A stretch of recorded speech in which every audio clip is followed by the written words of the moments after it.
Hello friends, তোমরা সবাই কেমন আছো? আশা করি ভালো আছো। আমার চ্যানেল সুমিত্রা দাসে তোমাদের স্বাগত।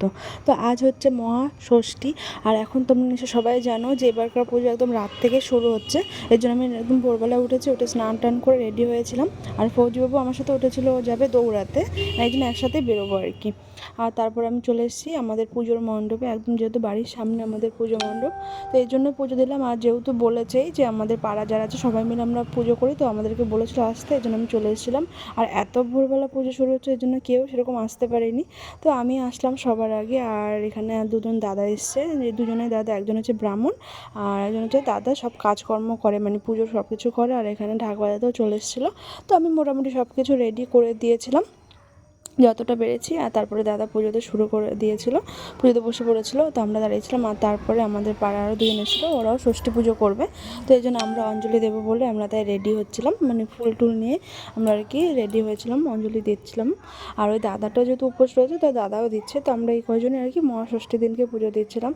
আমি দাদাকে জিজ্ঞেস করছিলাম যে এবারে পুজোর কথা, তো বলছিল যে এবারে পুজো সব কিছু রাতে থেকে শুরু হচ্ছে আর কি, মানে ষষ্ঠী, সপ্তমী, অষ্টমী, অষ্টমী পুজো তো বললো যে ভোর 4টের সময় থেকে মানে শুরু হবে। তো ভাবছিলাম আর কি যে এবারে পুজোটা কী করে দেবো, মানে ষষ্ঠী পুজোটাই দেখেছো একদমই কেউ নেই, কারণ কি অন্যান্য পাড়া আমাদের বাড়ি, আমাদের যেহেতু পাড়ার পুজো, তো সবাই মিলে আমরা পুজো করি, সবাই আমরা থাকি ভোরবেলা থেকে, সবাই একসাথে সব কিছু করি। আমাদের অঞ্জলি দেওয়া হয়ে গেছে, আর এখানে দাদার পুজো মোটামুটি শেষ হয়ে গেছে, তো আমরা এখন চলে আসবো বাড়িতে। আর এই দেখো বাড়িতে আসার পরে মা এখানে পুজো দিচ্ছিল।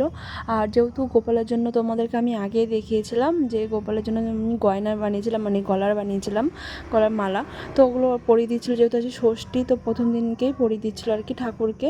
আমাদের যেহেতু 3টে গোপাল, তো 3জনের জন্য আমি এনেছিলাম, তো 3জনকেই পরিয়ে দিয়েছে। আর দেখো কত সুন্দর লাগছে। আর তারপরে আমি চলে এসেছিলাম মাঠে ফৌজিবাবুকে সাথে, মানে ফৌজিবাবু দৌড়ে চলে এসেছিলো, তো আমরা ছিলাম মাঠে একটু কাজ করতে।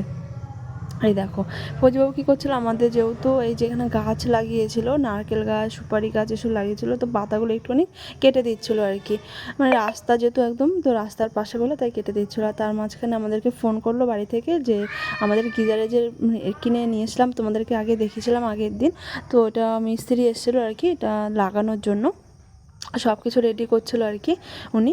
আর তারপরে তার মধ্যে একটা ঘটনা ঘটে গেল, দেখো ফৌজিবাবু চোখে কী হয়েছে। ফৌজিবাবু চোখটা হঠাৎ করেই, মানে বসে থাকতে থাকতে বলছে আমার চোখ চুলকাচ্ছে, এই কথা বলে পুরো চোখটা লাল হয়ে গেছে আর ফুলে যাচ্ছিলো। আর তো মা বলছিল দাঁড়া আমি চোখ ঝেড়ে দিই, আর যেহেতু মা চোখ ঝাড়তে পারে, তো এই জন্য মা চোখটা আর কি ঝেড়ে দিচ্ছিলো।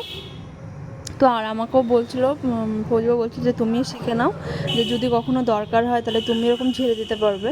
তো এই জন্য আমিও দেখছিলাম ভালো করে যে কী করতে হয়। তো এখানে ঝেড়ে দিচ্ছিলো, সত্যি বলছি চোখটা ঝাড়ার পর না একদম চোখটা ঠিক হয়ে গেছিলো। তো মা বলছিল যে 3 দিন ঝাড়তে হয়, শুধু সকাল বিকাল দুবেলা করে। তো এখানে চোখ ঝাড়ার পরে সব ঠিক হয়ে গেছিলো ফৌজিবাবুর। আর এখানে আমাদের এটা লাগানোও হয়ে গেছিলো গিজারটা। তারপরে আমাকে ফৌজিবাবু জোর করে পারুলিয়া নিয়ে গেছিলো, মানে বাজারে সবার জন্য কেনাকাটা করা হয়েছিলো, কিন্তু আমি কিছু নিইনি, এর জন্য আমার জন্য শাড়ি কিনতে নিয়ে গেছিলো জোর জবরদস্তি। তো আজকের ভিডিও এখানেই শেষ করলাম, বাই।